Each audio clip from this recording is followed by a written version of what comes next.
How to generate import eway bill. यदि आप other country से गुड्स परचेज करते हैं तो उसका ईवे बिल कैसे बनाना होता है, मैं जेन्युइन तरीका आपको इस वीडियो में बताने वाला हूं। आपको मिस्टेक नहीं करना है, ध्यान से आपको समझना है। अब ये देख सकते हैं, ये इम्पोर्ट इनवाइस है, अदर कंट्री का इनवाइस जो हमें मिला है, और ये सर्टिफिकेट ऑफ आपका ओरिजिन है। अब बिल ऑफ एंट्री भी मैं आपको दिखा देता हूँ। ये बिल ऑफ एंट्री है। यदि आप अदर कंट्री से गुड्स परचेज करते हैं तो कस्टम ड्यूटी जमा करना पड़ता है, उसका बिल ऑफ एंट्री आपको इस प्रकार मिलता है, और ये आपका काम आता है ईवे बिल बनाने में, इनवर्ड ईवे बिल बनाने में। गूगल पे आपको आ जाना है, ईवे बिल आपको टाइप करना है और सर्च पे क्लिक कर देना है। अब यहाँ इस वेबसाइट पे आपको क्लिक कर देना है, फर्स्ट वाले पे। अब आपको अपना ईवे बिल लॉगिन कर लेना है। लॉगिन हो जाने के बाद आपको यहाँ पे जनरेट न्यू पे क्लिक कर देना है।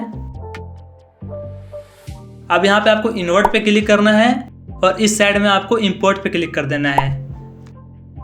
अब यहाँ आपको समझना है, डॉक्यूमेंट नंबर में आपको बिल ऑफ एंट्री नंबर डालना होता है, उसके बाद डेट उनका, और बिल टू शिप टू। यदि रेगुलर आपके यहाँ डिलीवर हो जा रहा है गुड्स, आपको रेगुलर रखना है, और यदि आप शिप टू बॉर्डर से कहीं गुड्स बेच दे रहे हैं तो आपको यहाँ बिल टू और शिप टू दिखा देना है। मैं यहाँ शिप टू रख ले रहा हूँ। अब यहाँ पे आपको bill from, dispatch from, company का नाम, अदर कंट्री का और उनका एड्रेस, और पिन कोड में आपको रखना है 999 क्योंकि यह अदर कंट्री का है। अब नीचे आना है bill to ship to. Bill to में आपका कंपनी का नाम रहेगा और आपका एड्रेस। यदि आप शिप टू कर रहे हैं तो शिप टू यहाँ माल बेच रहे हैं, उनका एड्रेस आपको यहाँ दे देना है।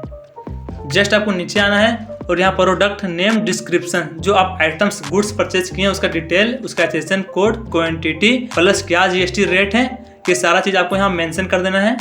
ऑटोमेटिक जीएसटी 5% आपको सिलेक्ट करने के बाद ये ऑटोमेटिक उठा लेगा। अब नीचे आपको यहाँ देखना है ट्रांसपोर्टर आईडी, ट्रांसपोर्टर का जीएसटी नंबर, क्योंकि गुड्स ट्रांसपोर्ट के द्वारा आता है, क्योंकि अदर कंट्री से आप परचेज कर रहे हैं। और यहाँ पे आपको पिन कोड पड़ेगा मैनुअली, क्योंकि यहाँ नॉट अवेलेबल बता रहा है, तो पिन कोड आपको मैनुअल फिल कर देना है। यहाँ पे ध्यान देना है आपको। अब यहाँ बाई रोड व्हीकल नंबर से आ रहा है, ट्रक नंबर दे देना है, नहीं तो रेल से आ रहा है तो रेल या अदर। उसके बाद आपको यहाँ पे ट्रांसपोर्ट डॉक्यूमेंट नंबर जो बिल्टी मिलता है उसका यहाँ पे आपको फिल कर लेना है डिटेल।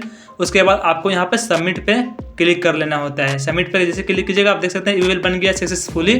अब नीचे आना है और आप यहाँ पे देख सकते हैं इनवर्ड इंपोर्ट, ये हमारा सक्सेस ईवे बिल बन गया है इनवर्ड इंपोर्ट का। Thank you so much.